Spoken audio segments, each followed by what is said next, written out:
susu langsung dari sapi, langsung diproses, langsung dijual. Bukan susu yang diimport dari Amerika.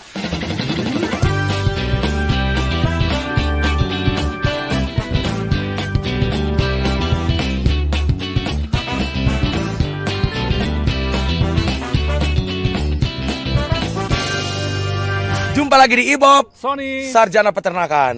Oke. Mobil kita jauh di sana. kandangnya di mana, Bob? Di jauh di atas sana. Kita mendaki dulu, Bob. Iya, kita akan ketemu dengan peternak sapi perah. Iya, ini katanya asli orang lokal Bandung, Bob. Iya, wah orang Bandung ini. Jadi kita pasti akan banyak bertanya-tanya dia. Bob, kau bisa bahasa Sunda nggak? Aku nggak bisa, Bob. Bahasa Sunda bisa lah. Oh, orang mah tuh lila, orang di Bandung, tesiga mane. Mane kuliah di Bandung, tuh bisa bahasa Sunda, kumaha, mana mah belegug. Kau aja lah, Bob, ke atas, Bob. Janganlah. Nanti aku yang ngomong bahasa Oke, Sunda siap. gampang. Aku nanti ngikut aja lah, Bob. Iya, karena ini orangnya sangat unik dia. Unik, benar-benar sangat spesial. Iya. Uh-uh. Siapa dia? Siapa dia, kita lihat, Bob. Kita lihat. Ini dia.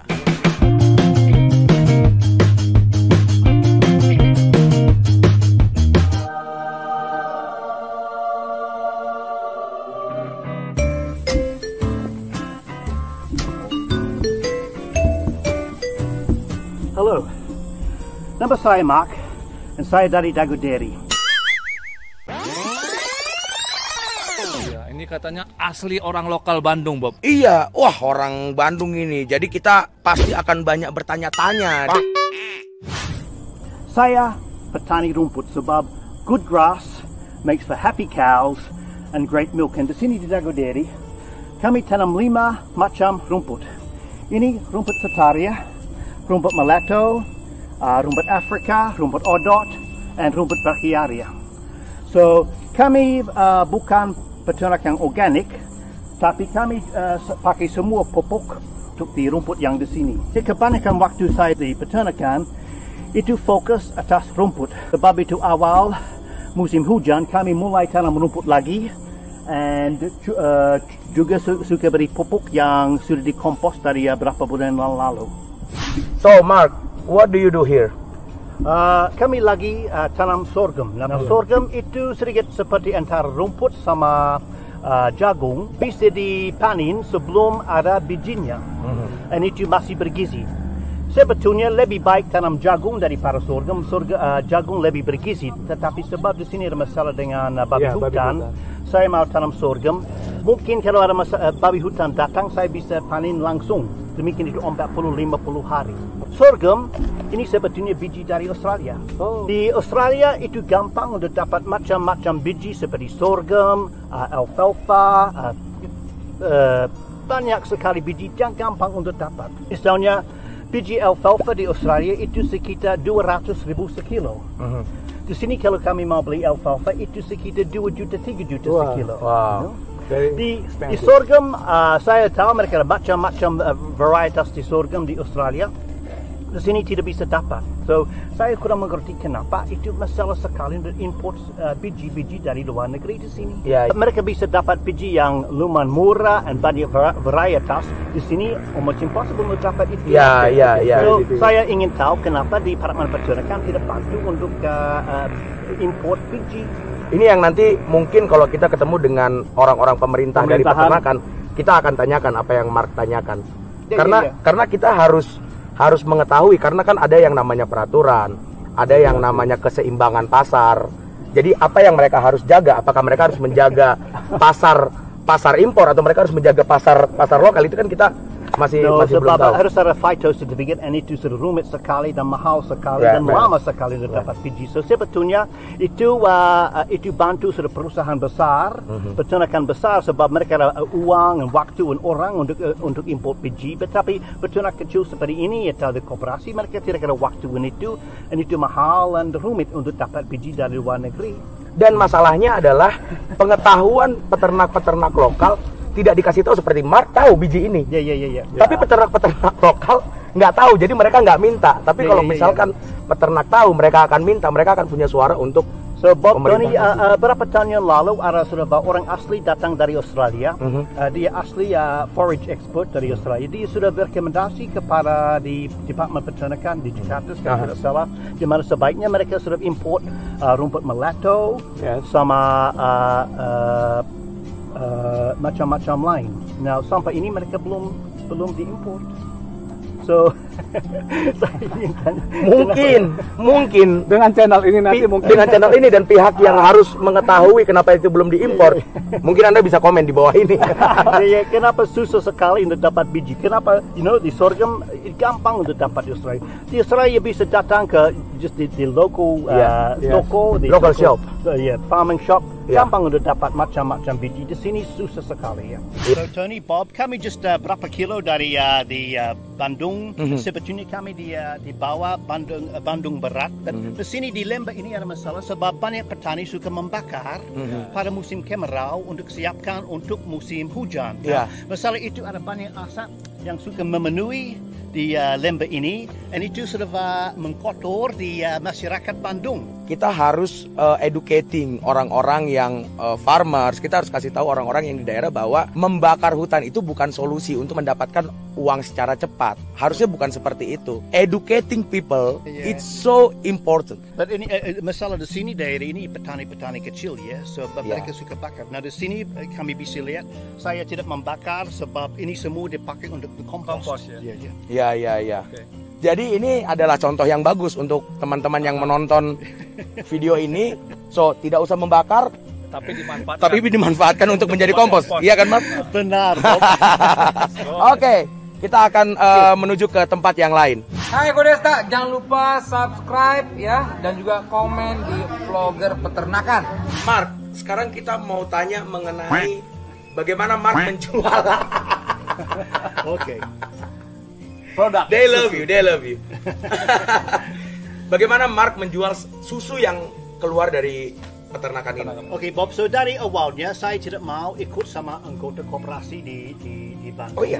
Saya mau jual susu atas nama sendiri, dengan brand sendiri. So dari awalnya kami sudah 10 tahun kami jual di Bandung saja. Lokal Bandung ya. Iya. Pada awalnya saya berpikir, saya dari Australia, saya berpikir di hotel dan cafe daerah ini mau mendukung peternakan lokal sebab benar ada fresh milk, high quality good milk dekat. Ternyata tidak. Kenapa? Well, mungkin yang pertama mereka sedikit curiga mengenai produk yang lokal. So mereka sedikit curiga, tidak percaya pada produk yang lokal. Mereka tidak percaya bisa ada susu yang bagus, yang bersih, yang semua yang bagus sekali. Higienis. Dengan low somatic cell counts of 200,000, dengan hygiene yang bersih, dengan izin Badan POM. Mereka tidak percaya pada itu. Maybe you harus punya pendukung seperti BP POM or something like that. Well, Badan POM tidak, kami ada izin Badan POM, so kami mau 10 tahun izin dari Badan POM, so kami ada hak untuk jual di supermarket dan lain-lain. But misalnya sebelumnya kami suka jual kepada sekitar 7 hotel di Bandung. Yes. Dan apa yang jadi, susu lain datang, dan kalau tidak salah susu lain pakai susu bubuk impor. Harga turun. And then peternakan lain yang datang, yang juga saya mengerti pakai susu bubuk impor, harga turun lagi. So ini sedikit susah untuk yang lokal di mana ada sort of high quality milk. So sedikit masalah di sini sebab kami ini sapi setengah Jersey. Jersey. Now, so sekarang kami jual like grass-fed milk, low temperature pasteurized from a mixed kelompok Eva and Jersey. Ini susu yang berkualitas sekali. Ini susu seperti ini suka menang hadiah di Australia. Sedikit masalah sebab ada beberapa merek susu yang suka jual di atas fresh milk. Demikian saya menduga itu dibikin mungkin sebagian kebanyakan dari susu bubuk impor. So, saya pernah ada masalah di kafe sebab saya tanya, pakai susu apa? Katanya, fresh milk. So, no, dari mana susunya? Dari supermarket. No, bukan itu. Dari mana susunya? Jenis apa? Dia bilang brand ini. Dan saya bilang, maaf, Bu, saya mengerti itu bukan 100% susu fresh milk. Oh, and saya ada besar sebab It's fresh from the air conditioner.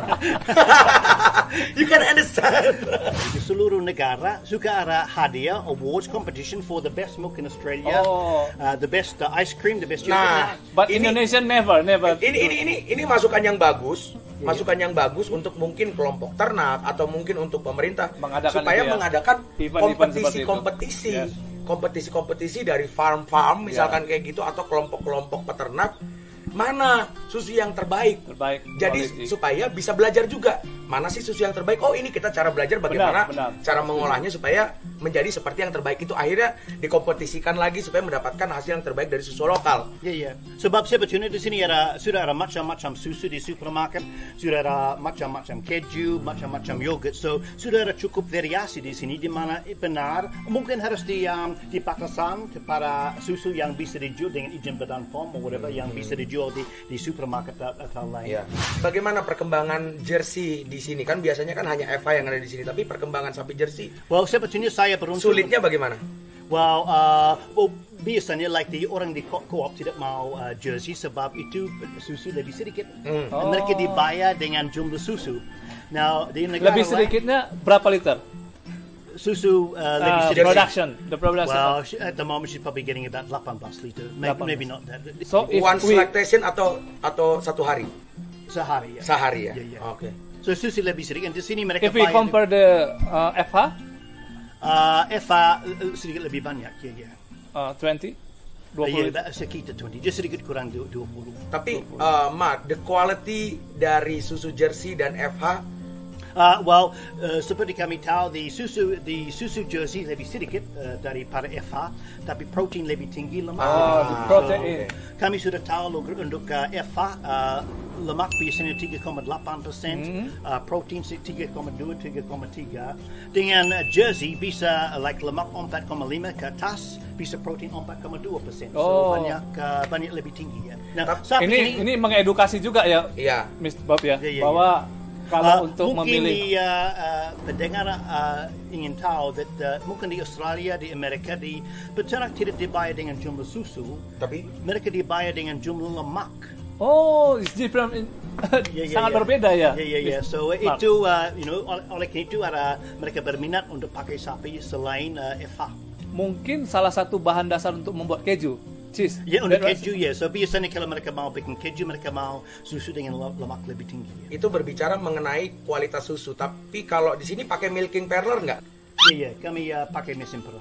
Pakai milking parlor. Iya. Oh, jadi susu langsung dari puting sapi langsung ke kaleng. Langsung ke kaleng susu. Nah itu sebenarnya meminimalisir bakteri. Jadi kita tahu bagaimana kualitas susu yang dihasilkan Mark memang tidak banyak terkontaminasi udara. Iya, benar. Well, di sini kami fokus atas kebersihan. So untuk memerahkan sapi kami pakai sarung tangan. Kami tidak pakai air untuk bersihkan sapi. Kami pakai lap hangat saja. Iya. Kami pakai povidin sebelum diperah untuk ke pre-dip. Ya. Kami lap dengan tisu dan sapi diperah. Setelah diperah pakai dicelup lagi sama povidin supaya itu bersih sekali. Boleh saya bilang sedikit masalah sebab di koperasi di sini kebanyakan peternak masih pakai tangan untuk perah sapi. Right. Dan itu bukan masalah itu saja, but mereka pakai ember yang sedikit kurang bersih. Saya dengar katanya di China sekarang tidak boleh perah sapi dengan tangan. Seharusnya seperti itu. Harus pakai mesinnya. Yes. Tapi memang orang Indonesia dari dulu itu dikasih peratangan. Jadi manual. Jumlah imunitas tubuh dalam menerima susu itu lebih tinggi daripada di Eropa yang sudah lebih cepat untuk menerima teknologi. Jadi memang peternak-peternak lokal harus diberi edukasi supaya kualitas susu meningkat seperti yang dilakukan Mark. Meskipun sebagai peternak mandiri sendiri Bob, saya sedikit pesimis kepada peternak-peternak kecil di sini. Why? Well, yang pertama sebab di kandang kecil dengan hygiene kurang bagus. sudah lama untuk ambil susu, mereka pakai ember yang sedikit kotor, dan itu alasan kenapa ada Greenfields, Ultra Jaya dan peternak lain sudah kebuka kandang besar dengan 3,000-4,000 ekor. So saya sedikit khawatir kalau mereka tidak bisa produksi susu yang bersih sekali, mereka untuk masa depan saya sedikit pesimis untuk peternak kecil ya. Karena biasanya peternak kecil mereka memelihara secara SDM juga masih rata-rata secara keuangan juga kalau untuk membeli mesin sapi perah juga. Mungkin itu sudah mission untuk vlogger peternakan untuk masa depan. Ini menjadi informasi untuk kita, untuk teman-teman yang peternak mandiri yang lokal. Mari bisa untuk upgrade lah kita supaya kualitas susu lokal itu menjadi lebih baik. Benar, harus upgrade dengan cepat sebab karena ini akan mempengaruhi image masyarakat ketika membeli susu di peternakan rakyat. Mereka yakin itu higienis, baik, sehingga bisa dihargai lebih mahal, Bob. Betul. Nah, itu sebenarnya poin penting. Iya, supaya bukannya kita membuat peternak menjadi lebih sulit dengan adanya teknologi ini, tapi supaya membuat harga yang benar yang dikeluarkan oleh peternak itu dihargai dengan baik sesuai dengan kualitas. Susu yang impor itu tidak perlu, karena susu lokal juga kualitasnya sudah menjadi lebih baik. Hai, saya Surya Insomnia dari Tonight Show. Jangan lupa subscribe vlogger peternakan. Nggak subscribe, awas ya. Jadi sekarang Mark jual susu ke? Kami jual kepada supermarket, beberapa cafe, beberapa bakery, rumah sakit Boromius, rumah sakit Advent Hospital, juga online. Jual di supermarket harus ada izin Badan POM, dan kami jual kepada 4 supermarket, lewat 4 supermarket di Bandung. Every day, setiap hari, Mak? Setiap hari, ya. So di sini kami perah sapi jam 3 pagi, jam 3 sore. Susu jam 3 sore diproses, pasteurisasi, masuk kemasanan, didinginkan, masuk kulkas. Mobil kami datang sekitar jam 6 pagi. Dia ambil susu dari kennel sore sama tadi pagi sudah dikeluarin. Semua susu dikeluarin tiap hari. So kecuali pesanan, oleh itu kami minta orang telepon kami dulu sebelum datang, sebab kalau mau ada pesanan susu atau yogurt, kami bisa siapkan. Jadi kalau ada yang mau mendapatkan produk dari Dago Dairy, bisa dibeli. Yang mau dapat dari peternakan ini, silakan menghubungi dulu. Hubungi Yanti dulu. Tapi kalau tidak pun kalian bisa mendapatkannya di supermarket lokal Bandung. Di Bandung. Supermarket Jogja Junction 8, Toko Setiabudi dan Papaya Supermarket. Oke. Kemasannya botol atau kami pakai stand up pouch yang bisa berdiri. Kami sudah jual di supermarket. Kami melawan perusahaan besar yang punya marketing khusus begitu, graphic designers, produksi yang profesional. So susah sekali untuk peternak kecil untuk melawan yang bersaing businesses besar like that. So khususnya kalau tidak didukung oleh masyarakat yang lokal, sebab seperti saya bilang di Australia di komunitas lokal bahagia and untuk dukung bisnis lokal seperti peternakan lain. But, di sini kami ada beberapa cafe, ada cafe just di sana, di Pulau, ada cafe di bawah yang 500 mil. Mereka pakai susu kaleng. Kalau saya bilang itu kepada peternak di Australia, mereka akan tertawa. Ya. So, Mark, ini maksud saya hari ini kita mendapat informasi yang bagus, sehingga semua penonton kita nanti, Mark, teredukasi bahwa untuk kedepannya lebih hati-hati ketika membeli susu. Boleh mereka tanyakan apakah benar fresh milk atau berasal dari susu bubuk. Pikiran saya dari pemerintah, kenapa mereka memperolehkan dijual sebagai susu fresh milk? Kenapa diperbolehkan itu sebagai susu fresh milk? Apakah saya berpikir di konsumen Indonesia adalah hak untuk tahu susu makan dari mana? What is the definition of fresh milk? Because you do pasteurization. Well, pasti it's not homogenization. Jadi what is fresh milk? Well, one would think, kami berpikir, susu langsung dari sapi, langsung diproses yang dijual. Bukan susu yang diimport dari Amerika sebagai bubuk. Agree. I agree. Dicampur sama air, dicampur sama susu yang lokal, dan dijual sebagai fresh milk. Kalau perusahaan-perusahaan Indonesia yang besar, mereka ambil sapi-sapi dari Indonesia. mereka jual fresh milk, betul kan? Dalam satu botol 1 liter susu itu dijual sebagai fresh milk, tetapi itu dibikin dari susu bobot import serta susu lokal. Berarti perusahaan-perusahaan besar yang tidak usah kita sebutkan namanya itu juga mencampurkan susu bubuk. Ini dijual fresh milk. Ya. So Bob says it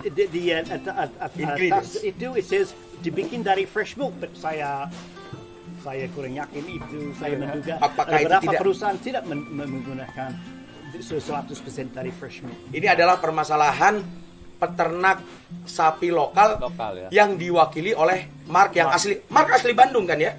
Wow. Oke teman-teman, kita sekarang sudah pada akhir video ini. Ya benar. Dan kita mau tahu, what's your suggestion for us? Well, sebagai consumer di sini, I think you should know your food, know your farmer. So if you have the time, look up Instagram. Yes. If you can't see a photo of the farmer, of the farm, of the cows or the chickens, then you should be sedikit curiga mengenai produk yang mereka bilang. So kalau mereka bilang mereka organic dan apapun, you should at least check out their site. Kalau kami tidak bisa lihat peternakan benar di Indonesia atau peternak atau sapi atau ayam, sebaiknya sedikit curiga mengenai itu. Iya, ini juga berbicara mengenai brand-brand besar yang mungkin ada di supermarket. Mungkin kita lihat, gila, ini kafe ini pakai brand susu ini loh. Tapi kita lihat, tapi kalau di Instagramnya nanti nggak ada sapinya atau nggak ada peternakannya, produk apa sih yang dia jual? Harus lebih hati-hati. Harus lebih hati-hati. Kita dapat informasi edukasi yang baru ini, Bob. Iya. Sangat bagus. Thank you so much, Mark.